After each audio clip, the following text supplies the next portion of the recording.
വാർത്ത ഇപ്പോൾ വരുന്നുണ്ട് അല്ലേ? ഡൽഹിയിൽ നിന്നാണ്. സിവിൽ സർവീസ് കോച്ചിംഗ് സെന്ററിന്റെ ബേസ്മെന്റിൽ വെള്ളം കയറി ഒരു വിദ്യാർത്ഥി മുങ്ങി മരിച്ചു എന്നാണ് വാർത്ത. 2 വിദ്യാർത്ഥികളെ കാണാതായിട്ടുണ്ട്. സ്ഥലത്ത് തെരച്ചിൽ തുടരുകയാണ്. അച്യുതൻ ഡൽഹിയിൽ നിന്ന് ചേരുകയാണ്. അച്യുതൻ, എങ്ങനെയാണ് ഈ അപകടം ഉണ്ടായത്? ഇന്ന് വൈകിട്ടോടുകൂടി രാത്രി 7 മണിയോടുകൂടിയാണ് ഈ സംഭവം ഉണ്ടായിരിക്കുന്നത്.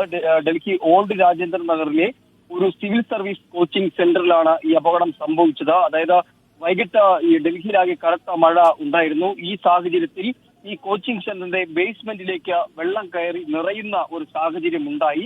ഇവിടേക്ക് ഇറങ്ങിയ ഈ 3 വിദ്യാർത്ഥികളാണ് ഇപ്പോൾ അപകടത്തിൽപ്പെട്ടത്. അതിൽ ഒരു വിദ്യാർത്ഥി മുങ്ങി മരിച്ചതായി സ്ഥിരീകരിക്കുന്നുണ്ട്. ആ മരിച്ച വിദ്യാർത്ഥിയുടെ മൃതദേഹം കണ്ടെടുത്തിട്ടുണ്ട്. നിലവിൽ അഗ്നിരക്ഷാ സേനയും NDRF സംഘവും സംയുക്തമായി ചേർന്നാണ് രക്ഷാപ്രവർത്തനം നടത്തുന്നത്. അഗ്നിരക്ഷാ സേനയുടെ 7 യൂണിറ്റുകൾ സംഭവ സ്ഥലത്ത് തുടരുന്നുണ്ട്.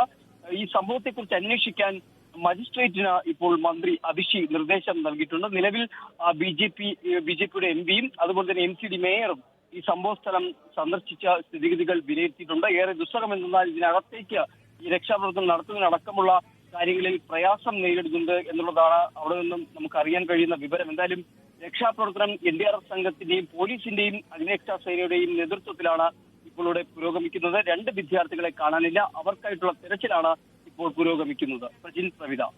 ശരി, അച്യുതനാണ് ഡൽഹിയിൽ വിശദാംശങ്ങൾ നൽകിയത്.